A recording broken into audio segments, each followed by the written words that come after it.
putting a cooler in there, and because we're going to have smaller class sizes, we might only have one coach in the gym at a time. The coach can't walk out to the freezer to grab the ice pack, so that's why we're moving it there. So we'll put them in the cooler right before the evening begins.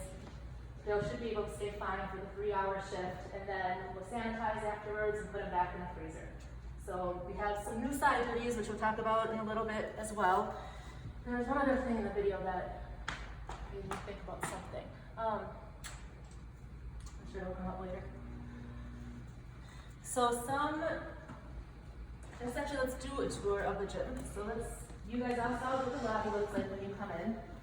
So now let's do a little walk through of the gym. Come on in. This would be one warm-up station.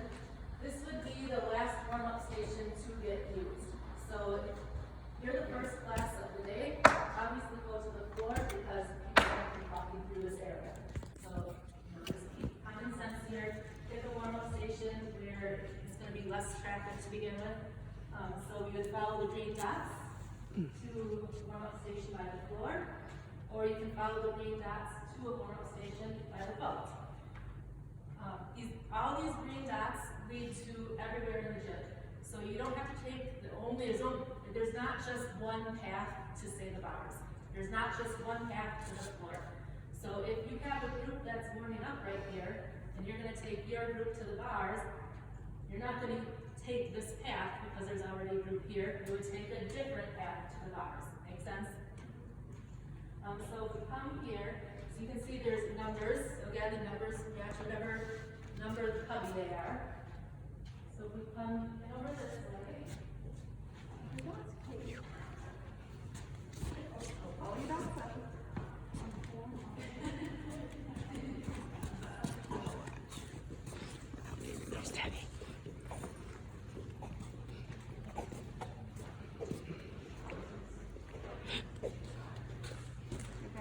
Mm-hmm.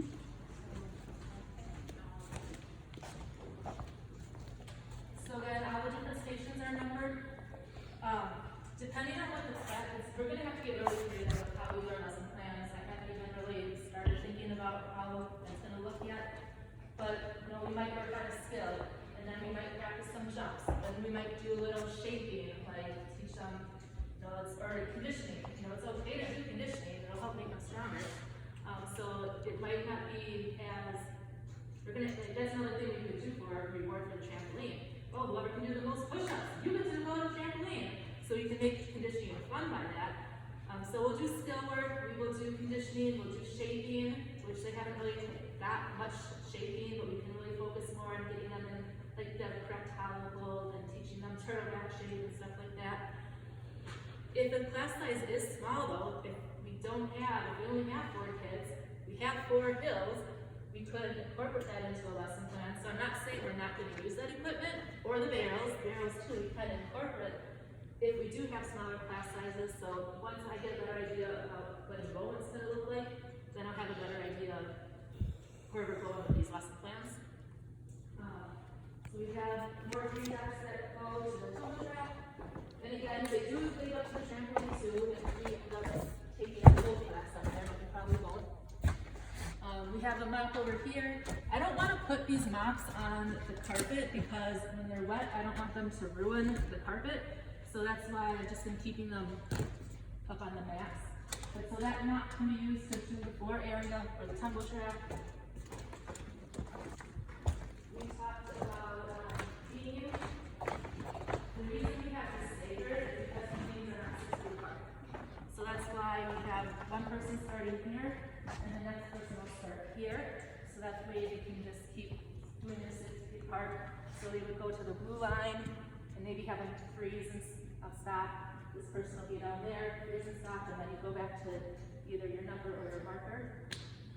So questions about that? There's 6 kids in the class, or they can be. So I put the loadings as low as we can go. We have 8 inches underneath that. So it should be fine for them to go up on the high beams. Obviously with a beginner class, if you have 4, don't use the high beams. But if you have to use a higher beam, and I guess I would say just remember who you let on the high beam so that next week, so someone else gets to go in that hiding. So that's the one exception where number one doesn't always have to be a number one. You know, keep it, you know, make a note of who you let go on higher beam and keep swapping that out.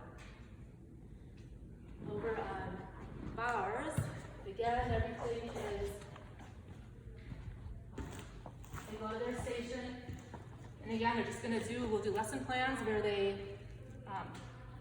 get creative, and again, you can do things underneath the bar, you can do things on top of the bar, around the bar, over the bar. So there's a lot of other things they can do besides just, you know, the typical walk your feet up the wall and this and that. So we're gonna have to get creative, just how we do our lesson plan. This is our spray chalk. It is awesome. If you guys wanna try it out, you can.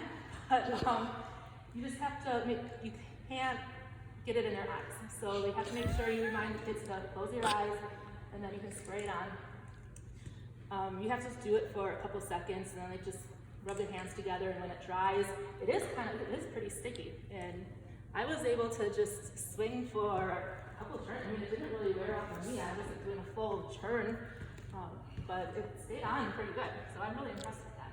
So try it out if you want.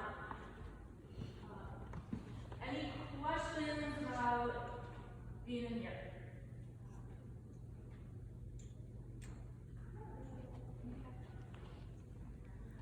So again, like I said, cleaning is a must. So we have a mop there. There's another mop over by the Rocky bars, or anything that is used in that area, or the tunnel track. When they're done with the floor, do we clean right after? Or I would say either or, because I mean it would be easy to just quick do it. Like let's say if you're letting them have a water break, you could just quick, you know, do it then. If you have to move on to the next event, then just move on to the next so event. what about the next group that's coming? What was it? Yeah, Then it's not disinfected. right. And I was thinking about that too. I was trying to figure out how to, and that too is just going to depend on what rotations look like, what enrollment looks like.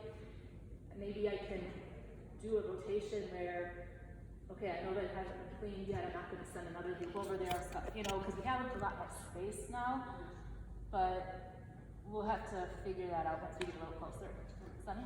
Are they gonna bring their waters with them to each station? No, we're going to keep the waters in the cubbies. Okay. So, all the just guys like, to go get their yeah, water. just like before, only one water break, and then, if they have chalk on their hands, because I don't know if it comes off, but you might have to use soap and water to make it come off. I haven't tested it that much to know for sure. But so after bars, they're gonna have to go wash their hands, intermediates. That's their water break time then. You know, wash their hands, get some water, come back in.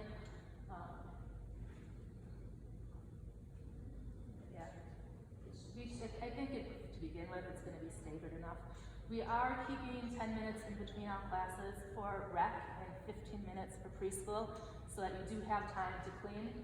But that's going to be time to clean, time to talk to the parents, time to run to the bathroom. So it is going to be, you know, it's going to be quick.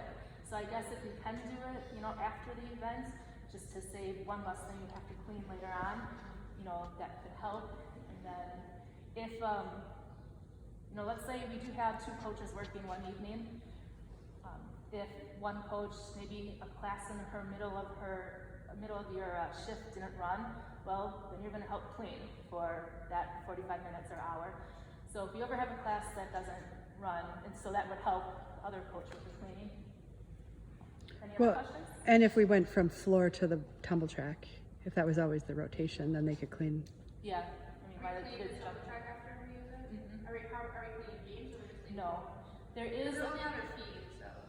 Right, they're not touching it with their hands, and there is the only way you can clean the beams is with this product called Truce, and which they're using over at the other gym, but I guess it's really oily, so we don't want to use it. I don't know how often we have to use it, but they're not going to be touching their hands. So, Sunny, Are we cleaning the bars at all? we can't. I mean, you can use soap and water on the bars, but that's why they have sanitizer right there. That's why we put sanitizer right there, so that they can do it before, they can do it after. I mean, I know it's about, you know, breathing and droplets getting on the bars, but just keep reminding them to not touch their face. And if you do have a kid that, you know, sneezes or coughs, you could tell them to go and put some sanitizer on, you know, every time you see that happening.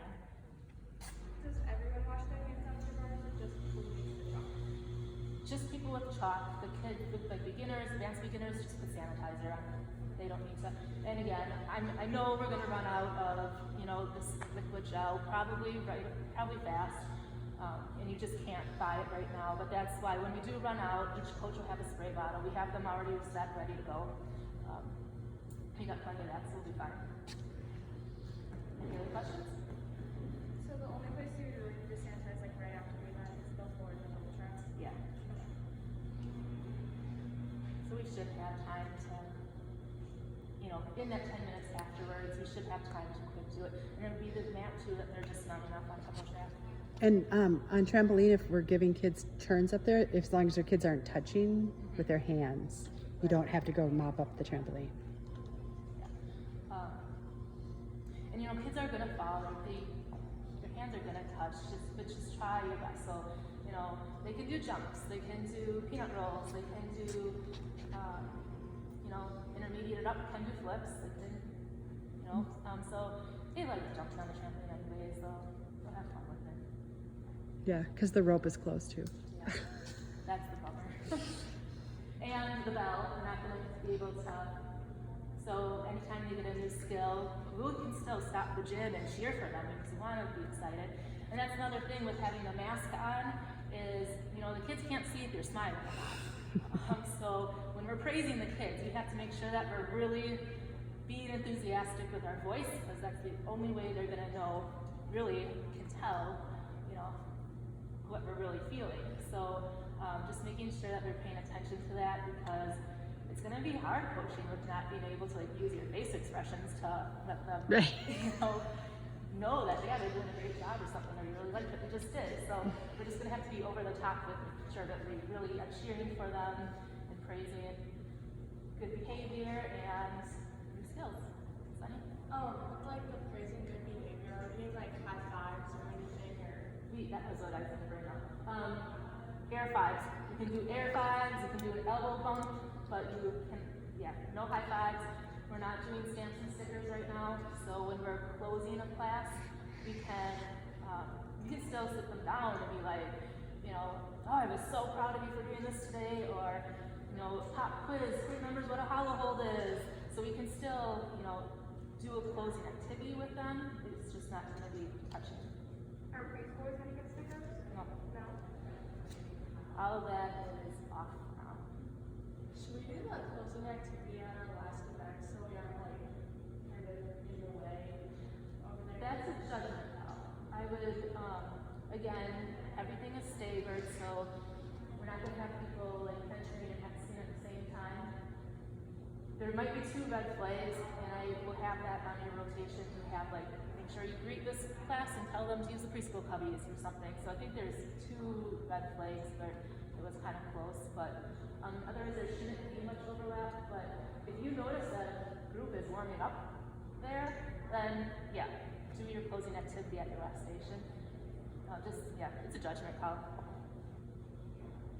And you guys have awesome judgment.